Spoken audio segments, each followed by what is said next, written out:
But up next we got Shaunta. What up, Shaunta? I see you. How you doing? What it do? What up, sis? I see you. How You you in the been? studio. You went and jumped in the studio real quick. Oh yeah. You think with all these cameras, I wouldn't be on an iPad doing my shit, but You got to that's do what fate. you got to do with that late notice. Man, It's like, hey, let me go oh, get you on here. So, how you doing? First of all, how you doing? It's gonna be a little hard to interview you because I know you. I know what you're working on. You always call me and tell me, "Hey, I'm working on this. You want to work on it together?"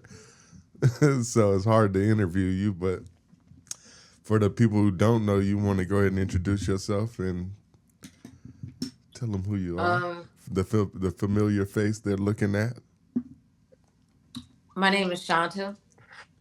Most people know me from working with Timberland and Magoo on that "Love to Love You" joint. For sure. What else? Let me see, because I wrote some stuff down because I didn't even remember half the stuff I worked on. But when I started off with Montel Jordan, and he called me to the studio, and I worked with him with "This Is How We Do It" and all kinds of other stuff. I heard the music, and I was like, man. So his wife was managing me at the time, but I was Oh, I like didn't know all that. over.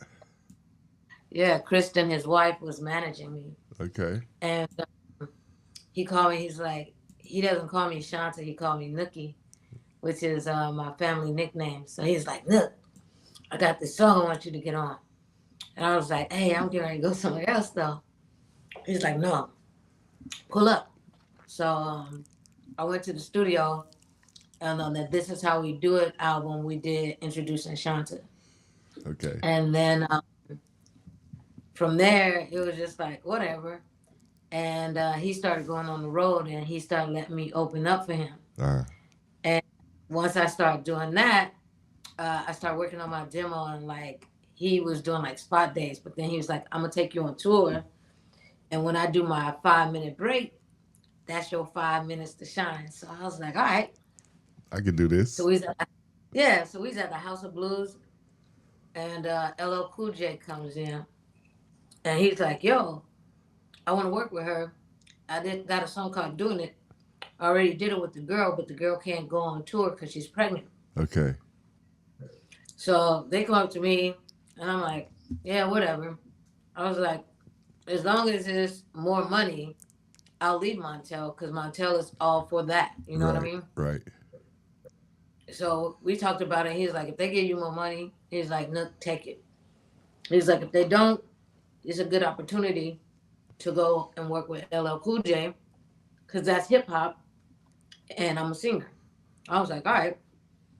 So I ended up getting making that happen and went on tour with LL.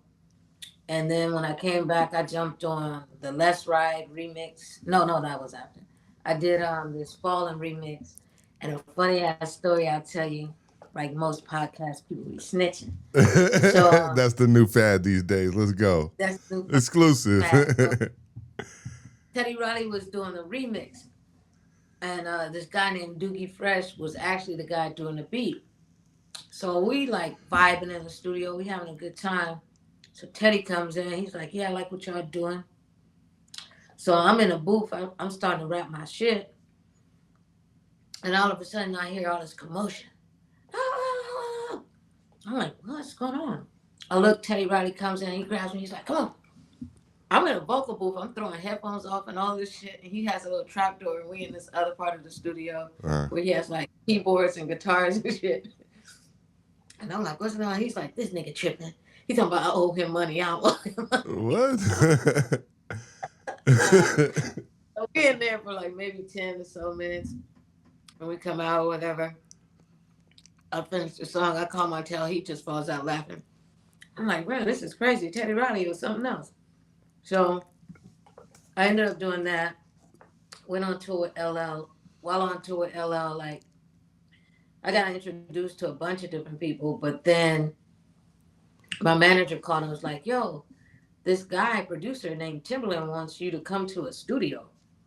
And I was like, Timbaland, the producer? And she was like, yes. I was like, where? I'm there. Oh, yeah. So I grabbed my little demo and shit. It was on a cassette. And I went to the studio and he was like, I already know how you flow and everything. I heard some of your other stuff. I was like, how did he get my other shit?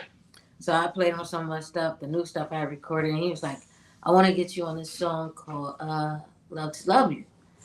It's a remix, but Magoo's girlfriend is on the song and he wasn't really feeling that vibe. So he's like, I want you to nail it. So I was like, okay, cool. So around this time, the Soul Train Wars was popping, and Biggie unfortunately lost his life. And we were all at that party, me, Aaliyah, everybody. And I actually was talking to Big before they actually pulled off. And everybody was saying they was going to the party in the Hollywood Hills, but back to the story at hand. Right. Tim bounced. And then later on, he hit me up like in November and was like, no, it was like October. He was like, I'm going to fly you out to New York to jump on this joint. So I wrote my first couple of bars and I was like, he was like, that's it. I was like, I know this motherfucker did not call me out for suspension like a sports car. Right. Shaunta got big lips and handlebars. I was like, I know this man did not. So he ended up being like, yo, Magoo, write your part, then Shaunta come after this. And I was like, oh, okay. So I called LL. I was like, yo, Todd. I was like, what you think of these bars? He was like, yo, the first four is crazy. He was like, make sure you always say your name in every verse so people can never forget who they was. Yeah. And okay. So I went back in and I did that. And once I did that song, it was crazy because I did the Let's Ride remix with Montel, the Brandy You Don't Know Me remix. We did a video for Let's Ride. We did a song, the Boys Mind remix. I did a bunch of other. I wrote some of that shit down. And then the rest kind of took off, and then I was on Atlantic. I can tell you a funny story about that too, even how I got off Atlantic. But I left Atlantic, and then I was like, damn, the only place I wanted to go was to Dr. Dre. Okay. So immediately I got to my lawyer, and I was like, Peter Paterno is Dre's attorney. You guys are in the same firm, in the same league. Hit him up. So she was like, okay. So she hit Peter up and he was like, I'll try to make some things happen. So like almost a month goes by. So I'm like, fuck it. So I ain't know nothing else to do. So I prayed. So God was like fast and all this stuff. So I called my pastor. My pastor comes over, gives me some oil, some prayers, and was like, do this for 2 weeks. And after that, you should be cool. I was like, all right. So I fasted, did the prayers and everything. And the day that my fast was over, my attorney knew it. So she was like, yeah, fast is over. Let's go to Houston's in Century City, which was one of my favorite spots. So I ordered my shit, my little trout and everything. And I'm like, yo, Roz. Her name was Roz Jones. I was like, yo, Roz, you need to get at Peter because I need to meet Dr. Dre. If I meet Dr. Dre, I know he'll sign me. She was like, okay. So the guy is coming with my drink. As he's coming, I'm looking up and I see Dr. Dre like directly across from me. And I was like, oh God, you good. So I was like, there he is. She was like, be bold. I was like, bitch, I'm scared. So I walked over. He knew who I was. And we exchanged numbers. And I was hitting him up. The motherfucker was not getting back promptly. So one night I got fucked up at this club called The Room off of Cahuenga and Hollywood Boulevard when it was like popping. Yeah. Like 2000, right? So I hit him on my little sidekick and shit. I was like, yo, Dre, if you ever want to see your weed and shoes again, you'll meet with me tomorrow at 3 p.m. or else. Less than 5 minutes later, he texted me the address and he was like, see you tomorrow at 3 p.m. Sorry for the delay, right? So I'm like, okay. Damn, that worked. So I get there. I had like 9 songs on my demo. I was like, he's going to like at least 5 of these bitches. And then I put my CD in. Like, I'm on my shit. So I'm like, nigga, you got to love my shit. And my CD started skipping. It went all the way from 1 to 3. I had the song called Diss Bitches. He stopped it 3 times, and I was like, oh, fuck. This is the song that stopped me at Atlantic Records because it was dissing, like, Foxy Brown, Missy. Oh, It shit. was hard. So they was like, you really gonna put this out? I was like, fuck them. Going crazy. They was like, I don't think you should be here. So Dre he's like, this is the dopest shit I've heard. He was like, let's talk business. I was like, nigga, you only heard one song. I'm good. Listen to some more. So listen to another one. He was like, yo, call your lawyer right now. I'm about to call my lawyer right now. And we talked about what I wanted, the points, the money, the everything. They wrote it down. He wrote it down.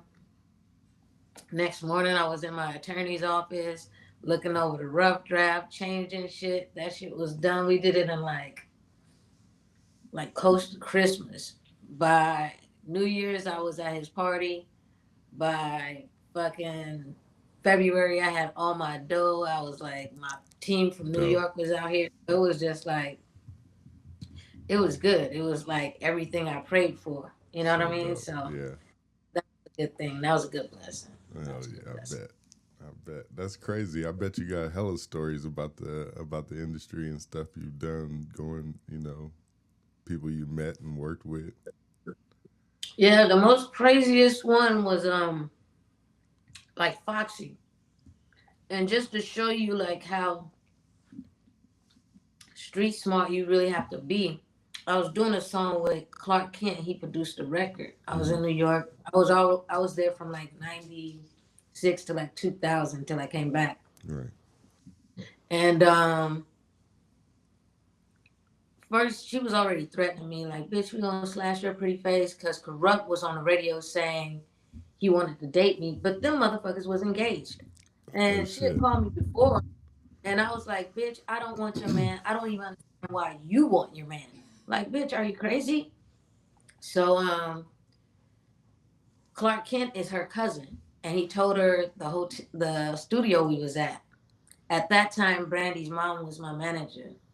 So I called Brandy because that's my girl. I'm like, yo, Foxy, this bitch tripping. She's like, oh, fuck that shit. She going off. She's like, let me tell my mom.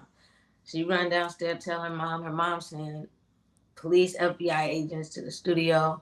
My cousin, who's a Pyru blood, flies out from Cali.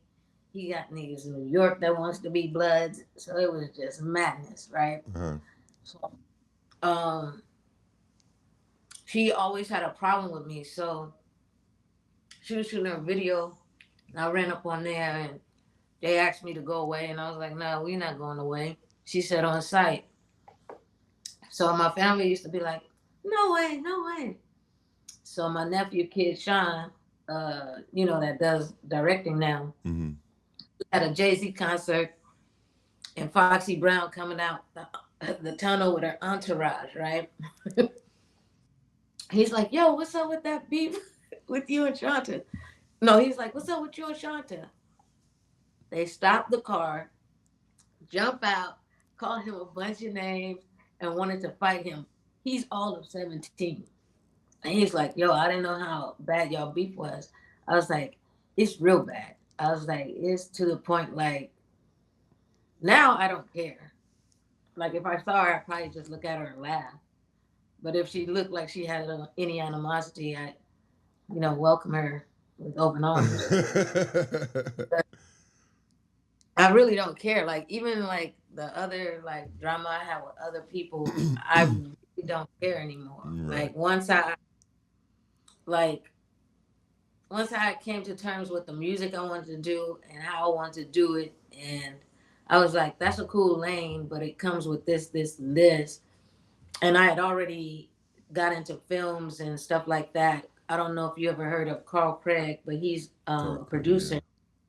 He did I'm Gonna Get You Sucker, Hollywood Shuffle, The Real Husband, all the like good black bullshit crazy movies. Right. That's his shit. He was my neighbor growing up right here on Orange Drive off of San Vicente in like La Brea. And he's actually how I met Eazy-E, everything. But I used to write Oh little man, I stuff. don't know if I can let you skate past that. Oh, I'll get to Meeting that crazy guy. Eazy-E and So talking to Eazy-E. I met him once as well, so I'll share that story with you no, as well. no, we became friends. Oh shit, Like okay. he come to my house, taco friends by himself. Like we became the craziest friends, right? But I'll tell you how I met him. Okay. Because he was, my mom was makeup artist. Carl and them, they had the film department, and my other aunt, she did wardrobe. So a lot of shit was intertwined, going back and forth across the street. So Carl saw me shooting some stuff one day. I used to write these like after school specials, but they were like ghetto as fuck. Mm-hmm. Like I had one girl that had teenage pregnancy, and you know how your friends were like, "Don't tell your mom, you're gonna." Not my fucking movie. It's like, you stupid bitch. How you gonna get pregnant by a nigga that ain't? It was just too ghetto. So my friends was like, "We're not gonna be in any more of your movies. We're cussing and stuff. Our moms don't want us to be in it, right?" I was like, "Fine." So Carl comes over. He was like, "That shit's a gold mine." I was like, "Thank you." So he's like, "Yo, I don't know if you know Earl Hunter and Cecilia. Uh, they starred in this video I did called In the Heat of the Moment by After Seven." So he Mm-hmm. was like, "I'll let you write the treatment, but you got to shoot it too. You just can't write it." And I was like, "Oh, fuck." So they starred in the video. And everybody loved it. And they took different parts from my shit. And I was like maybe 17 and put it in the video. And he's like, "See, you can do this and da da da." And I kind of veered away from it when my dad died because we moved and I wasn't near Carl anymore, so he couldn't feed me. Gotcha. But back to Easy. Yeah. So, um, I will go down this rabbit hole for sure. Let's do it. I got grounded because in the ninth grade, well, eighth and ninth grade, my parents had three cars, and my mom would carpool with one of the people at her job. Mm-hmm. So one day I was sick for like 3 days, and I was like, "Get the fuck out of here! There's two cars left." And they never drove this rabbit that we had. So I was like, "Fuck it, I'm gonna drive to John Burroughs." Mm. So I drove to John Burroughs and shit and all this stupid shit. And I got caught my senior year. And I wasn't even driving to school anymore because my friend had a car. So I was like, no need to steal. I have carte blanche with my bestie. Right. But on the weekends, I would fucking steal the car. So we had a minivan and it was new. It was fancy and shit. So my friends was like, "Let's go to 31 Flavors on Hauser and San Vicente." I'm like, "Cool, I'll pick you up from Baldwin Hills. We're going to come back this way." Then my parents are already gone to the movies. Then they going to go to El Coyote's and Sugar Shack. They ain't going to go to the city. I'm planning my shit out. So I drive and I forget my fucking money. So I go back home and my dad and them coming up the hill on like where we live. And he was like, "Just keep it moving." I was like, "Shit." So I got grounded for the whole summer.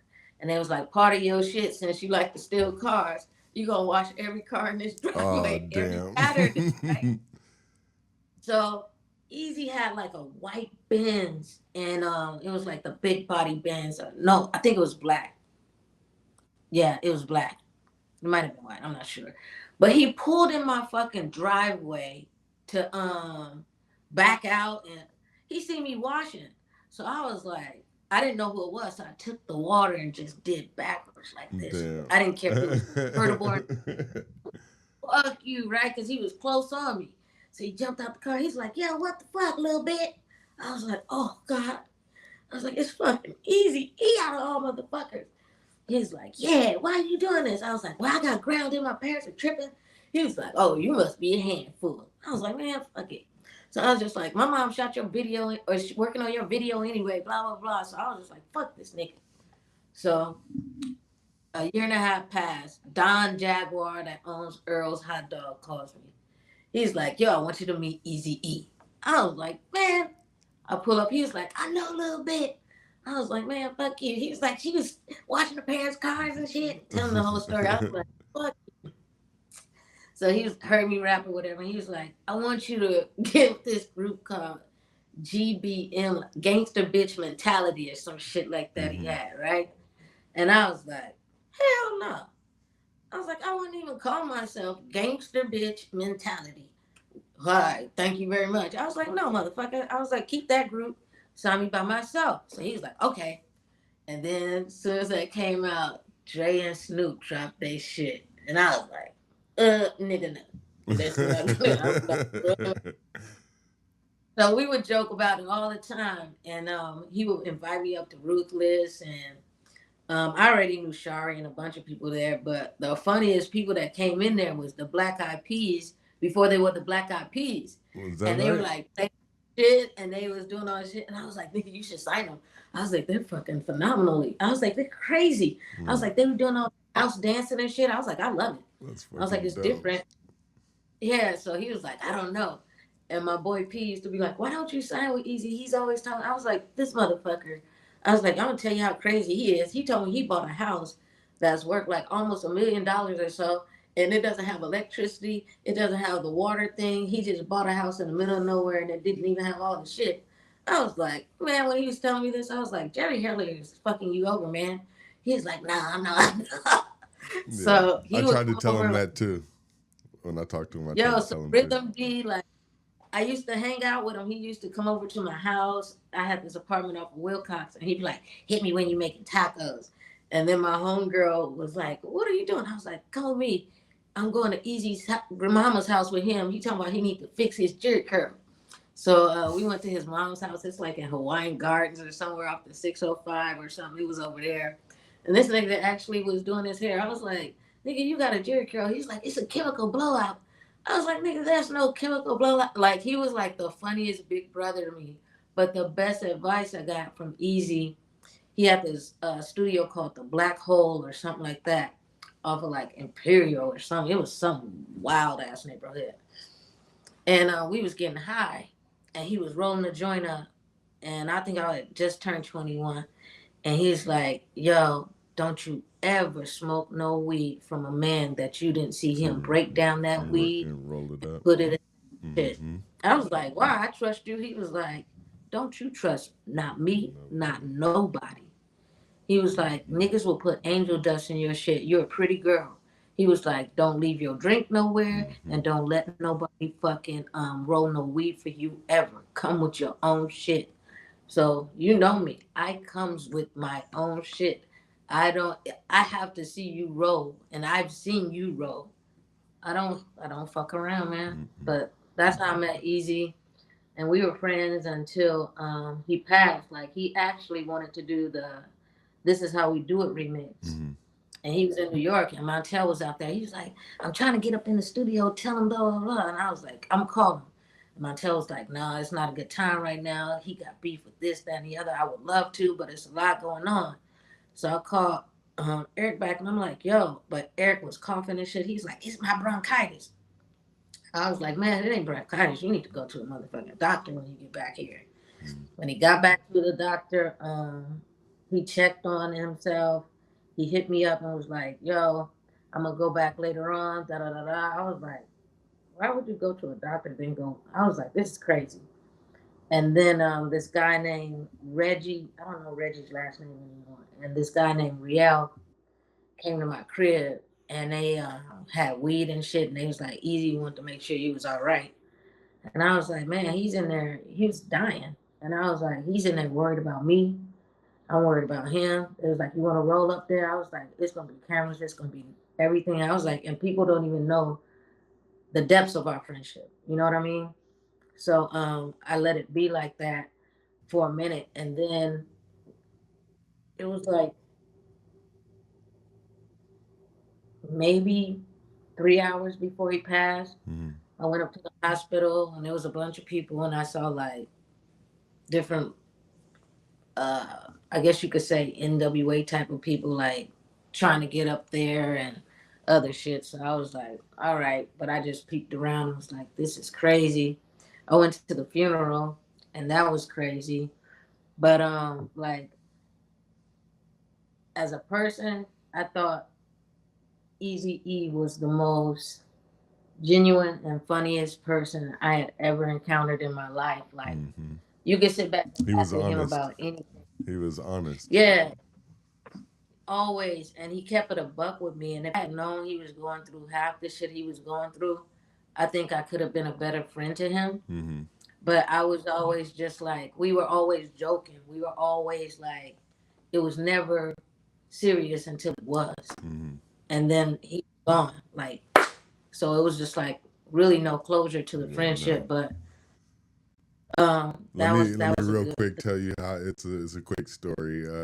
I was at the summer jam. My sister used to give me passes to the summer jam, and sometimes she could only get us 1 or 2 or 3. So me and my brothers would, we would use two of them to get in, and then one would go out with 2 of them, get another one in. We would do stuff like that.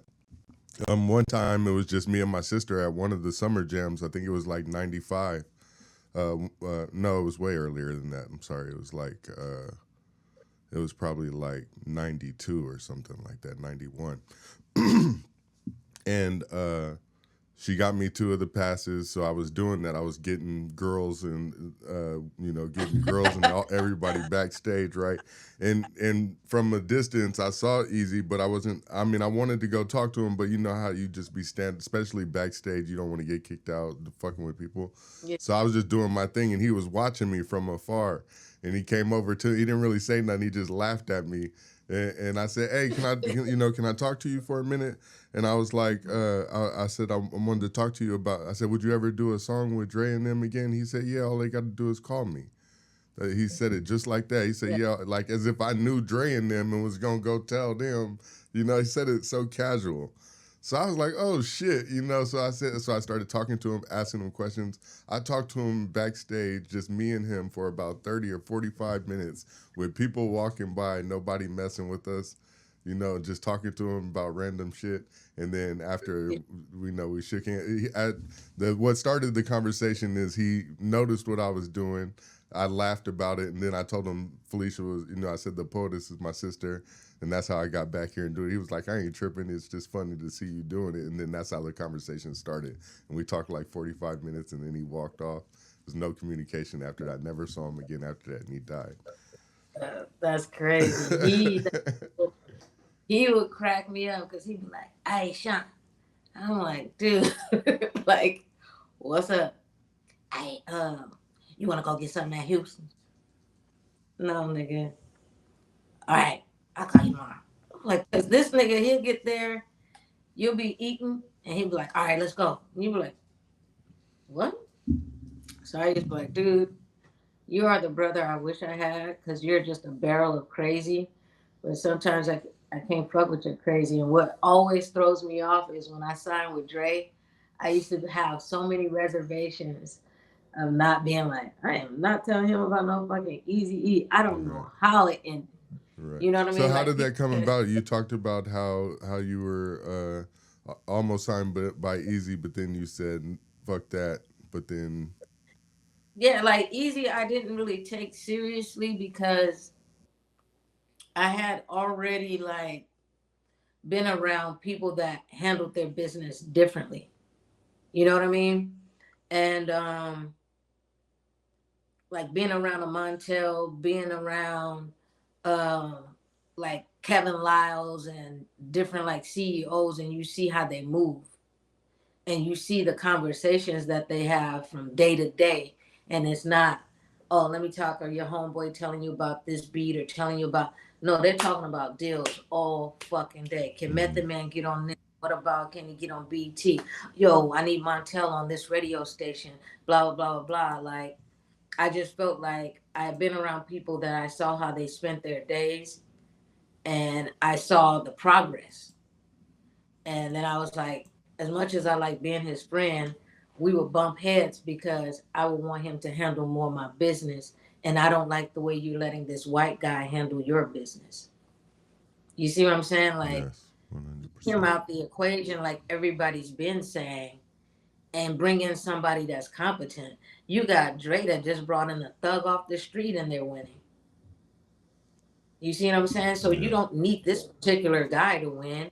You already got the sauce and the formula. Just go out there and put out your Bone Thugs. And if he didn't have Jerry Heller and he had someone like a Andre Harrell or somebody, there would be a different legacy trajectory for that artist. It wouldn't just be Bone Thugs and Harmony. It'd be movies. It'll be this. It'll be that. It'll be Walmart commercial, McDonald's, they would have been bum bum bum bum nuggets and the fries and the, you know what I mean? They would have For went real, on. for real, for real, for real. Yeah, so like it just depends on who you run with, and I learned that fast. Just even the way I move now, like I learned so much from Montel. I learned a hell of a lot from LL Cool J touring 11 months. He's a big reader. Mm. So we talk about books. You reading the Bible, he's reading the Bible and the Quran. You know what I mean? Like he's on top of you 3 times. Mm-hmm. But artistry was only taught by Dr. Dre. You know what I mean? I had already had my skills, but artistry on how you sound. Like I can make a song with anybody because I was doing that. How do you make a song for you, and what is yours? What is your lane? Like right now, the same lane as everybody is not like back in the day. You had Lauryn Hill talking about something, Little Kim talking about something else, Foxy talking about something else, but kind of like Little Kim, Brat talking about something. You had so many different, Missy on a whole nother. No one's on the same, and Eve. Nobody was on the same like. Bend that ass over. It was just like I'm not gonna be like, damn, Lauryn Hill just did bend your ass up. Right. Let it breathe. Well, grab your titties and I'm not gonna say let me go in there and do that. I'm gonna go in there and have a good time, and whatever happens, happens. And that's what I learned from Dre is like the reason you could put a Dre record on and you feel it instantly is because he was actually having a good time. So that's a frequency that's recorded. It's not just words. It's actually a frequency. It's a vibe. It's an energy that has been captured. And once it's released, it's sonically a frequency that's undeniable. Like music is one of the few tools that you don't even have to speak the language. You love Latino music. You like, fuck it, I don't give a fuck. Come on. You hear Indian music. I don't give a fuck. But it's something about our music that transcends a lot of genres. You see what I'm saying? Like black music, you can go to a Chinese person, a Japanese person. You can go to every race and say, name 5 black people real fast that are singers. They'll go Whitney Houston, Michael Jackson, blah, blah, blah, blah. And then I go, Deon, your life depends on it. Name 5 Japanese singers. Name 5 Latino singers. Right. Name 5 Latino rappers.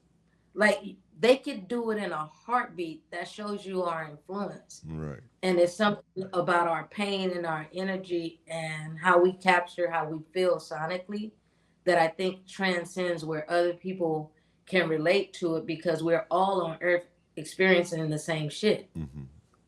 But I think once that reaches them sonically, energetically, we have a transfer of energy as artists with other people. Even when you do a movie, I do a movie, whatever, a part of you that wrote that part where they're supposed to cry, if the actor hits that fucking part, that's the energy really being there. You know what I mean? Yeah. And that's what's going to invoke the crying from your audience. Right. You know what I mean? So what Ray taught me was like, when you go in, you energetically have to put yourself in that place. Like you can be no other place. Like this is the best like place I could be presently. You know what I mean? So that's me music wise. Right. That was long. It's beautiful though. I love it, and you got the time for it. So yeah, it's all good. I mean, as far as the interview space, it's your hour. It's your hour to talk about you and promote you to the people. For sure. Yeah, I appreciate it too. Nah, it's all good. Let's talk a little bit about the movies and stuff you're working on, and you're working on a documentary. There's stuff that you hired me for to do drone work that I'm really proud of. Got some really good footage in the stuff you sent me. Man, it goes beyond the drone work.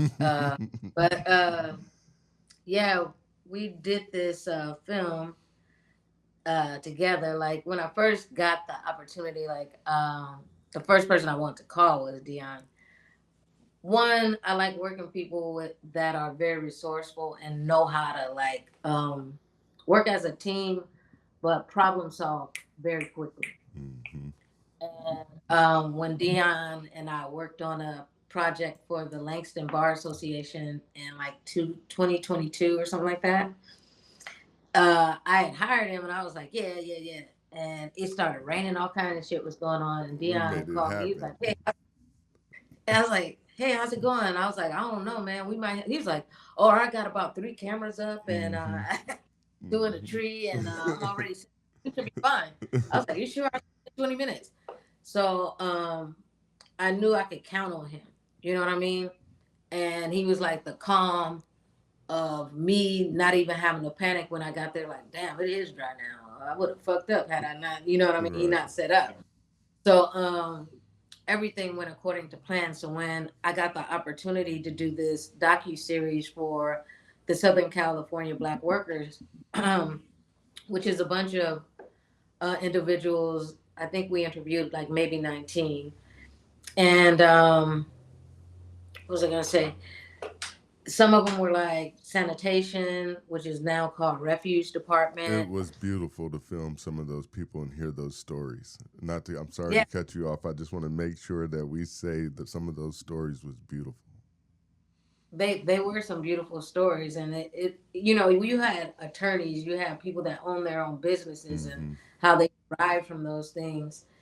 So when I decided to take on the project, you know, I decided, okay, I'm gonna need a good crew and we're gonna need like a good script. And they were like, no, we just gonna have some questions, and you know, so it was just like, well, we'll just make it work with how we do it. But what really brought it to life was when we started interviewing the people. And I think once we got to Portia and Baba and Monet, I think everybody was just like, this is a powerful piece. So we finished it up last year around October. And then I did an edit on it. They loved it. We put it up on YouTube. And a friend of mine reached out to me who has a film called Better Days on Prime. His name is Tom Gist. And it's like a spoof movie of, Hey, he's supposed to be interviewed today, but he couldn't make it for some reason. Tom Gist is yeah, on this list. yeah, that's my guy. So he was like, yo, you can upload your stuff yourself. Then my other boy hit me up and was like, yo, I work with this other film company. I'm not going to say their name until I get my contract. But I don't know if I'm going to go that way because, you know, I learned that you can upload to movies yourself. You have the licensing. You know what I mean? So we're entertaining that. So right now I'm going to make the film a little bit longer. It's about 38 minutes. So I'm going to drag it out to maybe a little bit longer and put in stories to finish the thing. And we have to make 2 trailers, a 1 minute and a 2 minute trailer. So I plan on having those things done around the 12th. And we're going to put that out on Prime, Tubi, Zemo, and it's one other place. So that's what I'm trying to do, and I'm gonna make sure Deon make sure it happens. So Hell yeah. I want to help yeah, you promote it when the trailer is finished and get everything yeah, promoted for you. yeah. Only thing we're having a little bit of issues is the sound, and I can help with that's that pretty. too. I can help with that Yeah, too. yeah. So I might have to send you some files, Yeah, send them to me. because Portia goes in and out, but that's it. But our Send it to next me. I'll film fix it. that I got Deon on is this thing called Mind Over Matter, and it's a film about a guy. His name is Damon Brim, and he goes by the name of Gene Gray. And he just had an art exhibit last night in Mid City, but he suffered from mental illness. He was institutionalized, all kinds of things, went from the bottom to the top. Now he's a motivational speaker. His art sells. He has art exhibits. He's about to be on the cover of LA Weekly, and there's a lot going on. So we're gonna do a docu film, but it's not gonna be like the documentary. Mm. Like this one is kind of I'm writing the story out on how I think it Right. should go. Like he has audio when he was in the hospital and recovering and all that, where he um, did voice recordings. And that's when he started realizing that, oh shit, I think I'm more fucked up than I thought. So he started taking himself off of medicine. Now he's not on medication.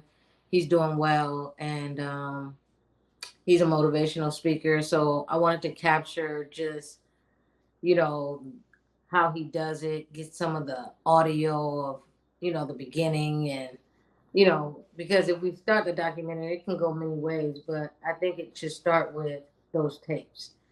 And those tapes, nothing can put you in the past like a VHS or a picture or the smell of some food, something that sparks that nostalgia in you. And I think Sure.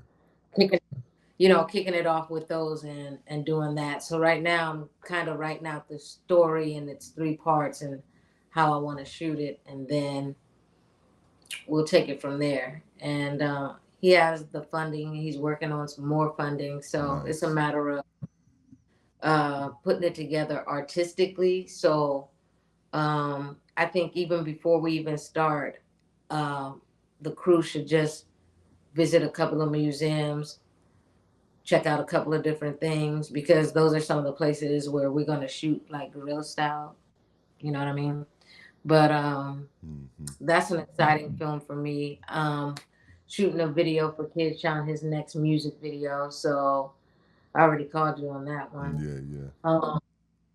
What else is going on? I'm trying to think. I got some scripts and stuff I want to film too that I want you to read and see if we can make happen. Yeah, because we can get the free actors and actresses, so it's just a matter of planning the days and trying to put them out. Okay. Yeah, mine was running around a minute too, but I ignored them, hoping he would leave me alone. But they love you and jump right on you, don't they? Man, that fool pushed me into a whole nother room the other day. You got a big boy. Keyboard, it was like. You got a big boy. He'll take over. Yeah, so that's it. Just been working on the films, working on the score. Right now, generally. Are you doing all the scoring yourself? Yeah, I did it the last time. My boy Pocky gave me like 2 beats, done it, and the rest I did myself in Logic.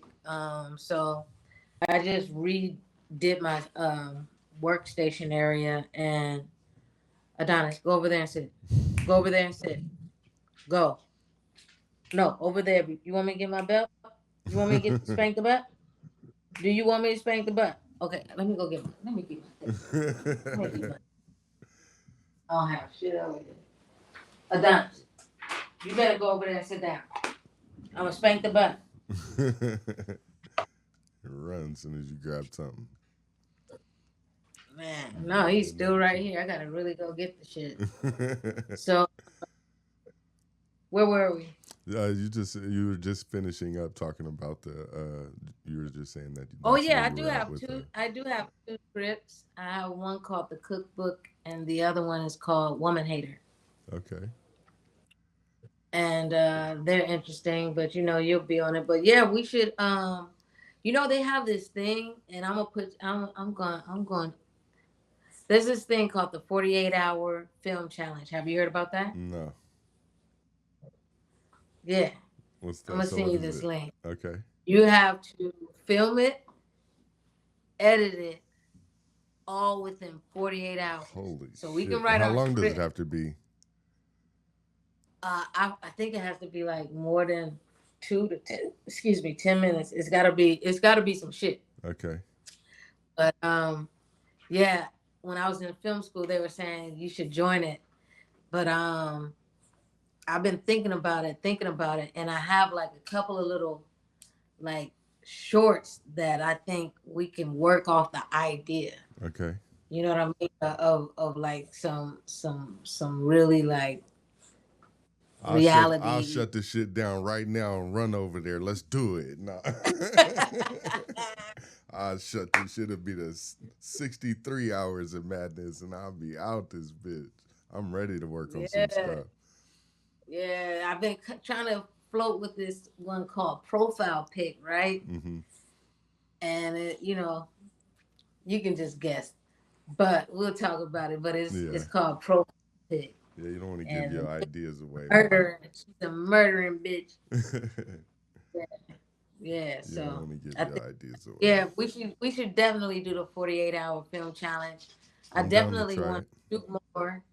I definitely want to get like I can't even front. I met with this newspaper yesterday, and they had a meeting. They showed the documentary and some other shit to their crew, whatever. Mm.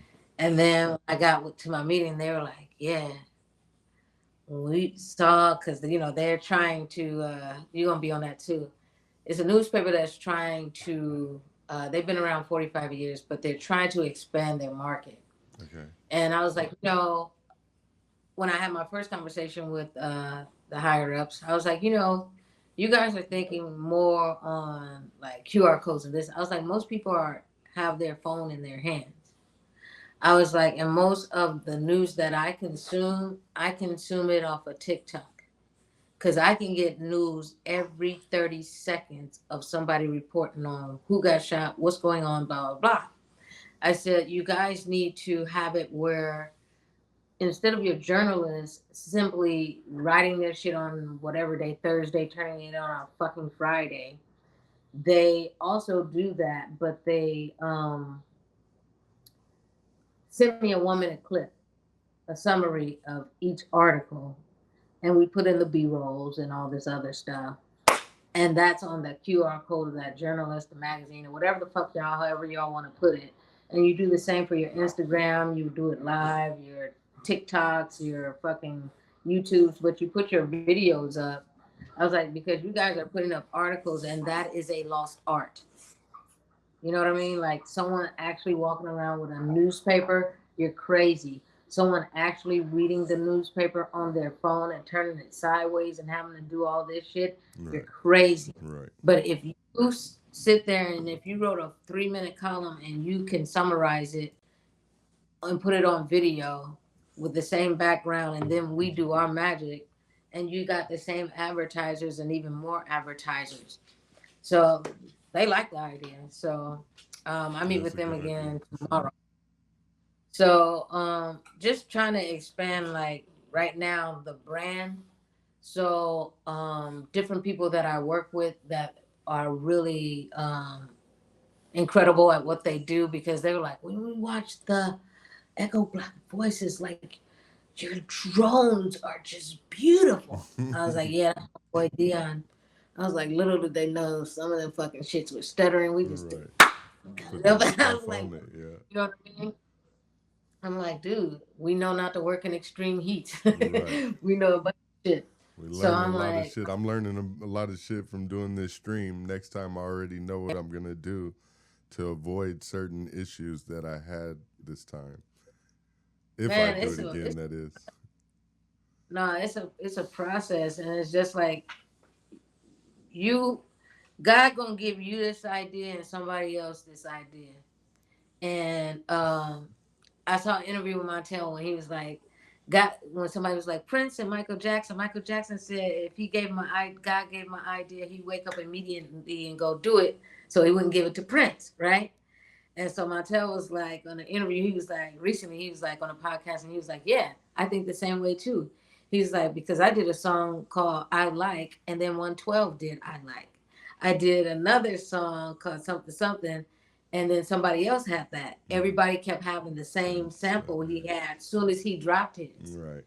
And he was like, I didn't act fast enough, but we were all back to back. Yeah. So I'm saying that only to say, like, even with Montel, like, some of these were up and coming artists, but they had attachments to Bad Boy. They had attachments to this.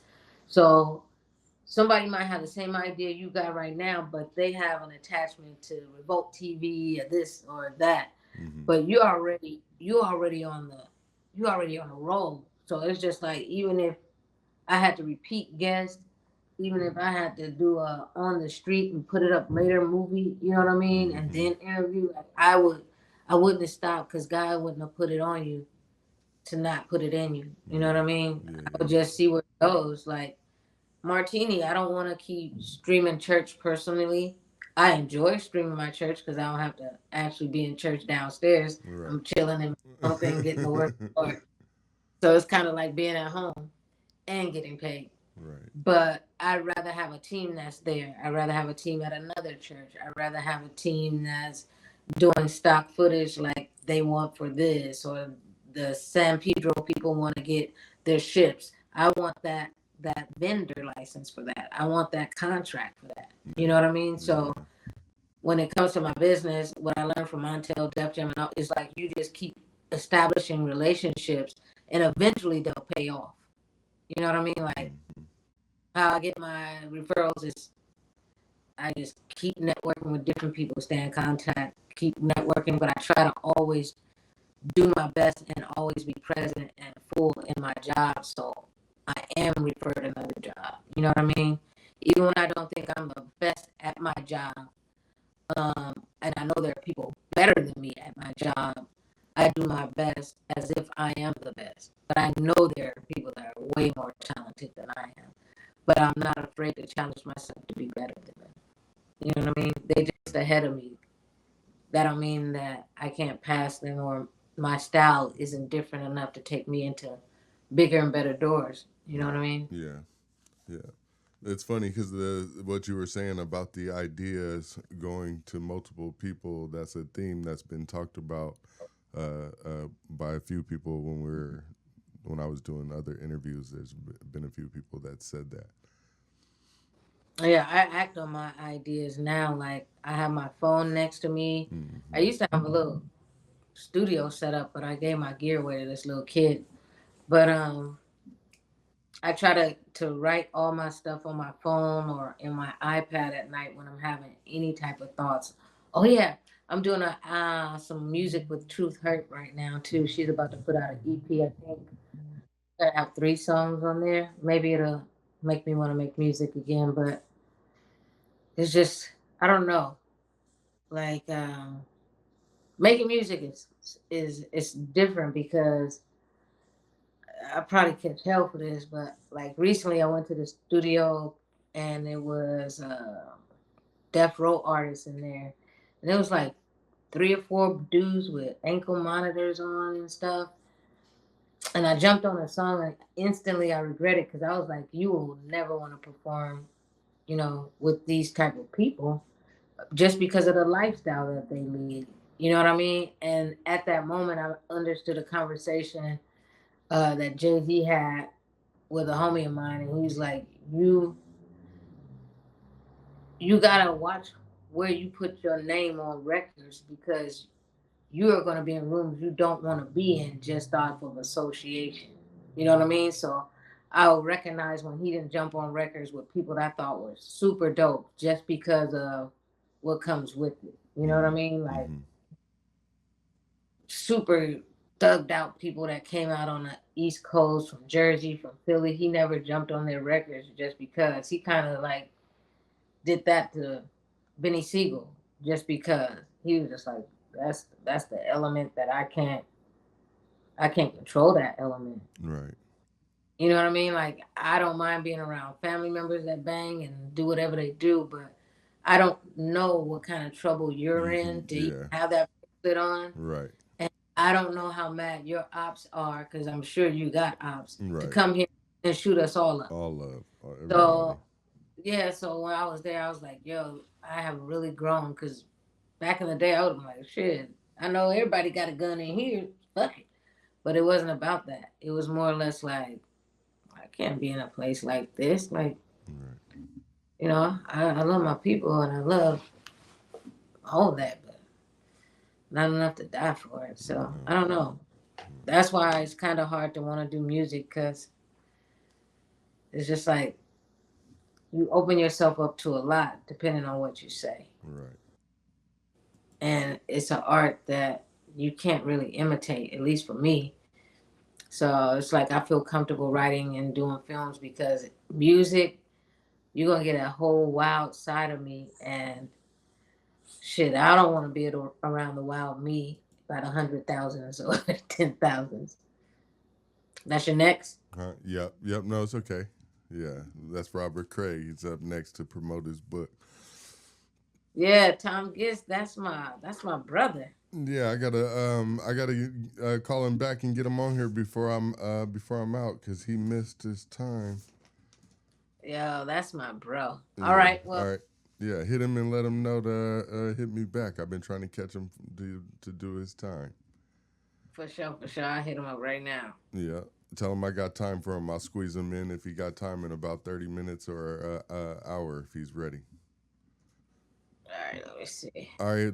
You want to give out your socials or anything? Any contact information before I let you go? You can check me out.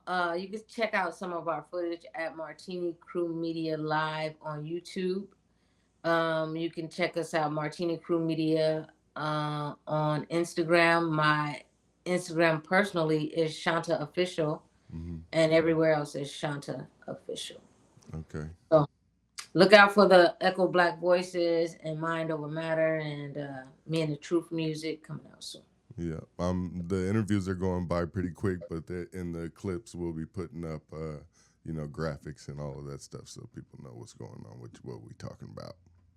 Sounds but I appreciate you. All right, As always, we'll be talking soon. Sounds good. All right.